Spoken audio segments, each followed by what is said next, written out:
Good morning, আমি সুজিত দাস বলছি। আমি সচরাচর ভয়েস পাঠাই না, ম্যাক্সিমামটা ব্যাকগ্রাউন্ডে একটা মিউজিক দিয়ে পোস্ট করে দিই। তো আজকে দেওয়ার উদ্দেশ্য হলো যারা ওয়াটার কালার বিগিনার্স আছে তাদের জন্য। তারা তো অনেকে হয়তো মেনটেন করে, অনেক হয়তো অ্যাভয়েড করে। তো প্লিজ অ্যাভয়েড করো না। আমি যে কথাগুলো বলছি আমার কথাগুলোর সঙ্গে আমার প্র্যাকটিক্যাল কাজটা একটু মিলিয়ে নাও। ফার্স্টেই করবে কি, তোমরা 70% কাজ ফার্স্ট টাইম শেষ করে দিবে, একদম ওয়ান টাইম টনে ফার্স্ট টাইমই শেষ।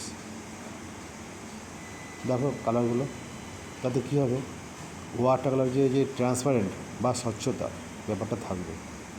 তারপর দেখবে ফলো করে রাখবে সব কালারের সঙ্গে সব কালার একটা মিক্স আপ থাকবে, তাতে কী একটা সফটনেস তৈরি হয়।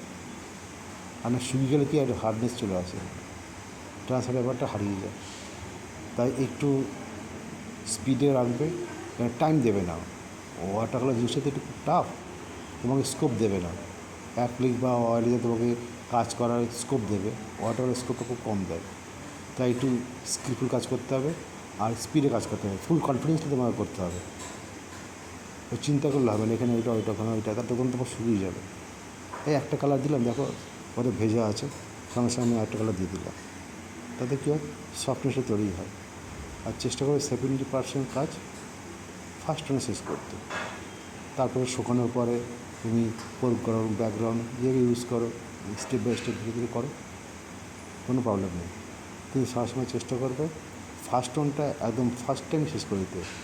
একদম 75% কি 80% কাজ খুব ভালোই হয়, লাইট মিডিয়াম ডিপ, ঠিক আছে, এগুলো ফলো করে আস্তে আস্তে করো।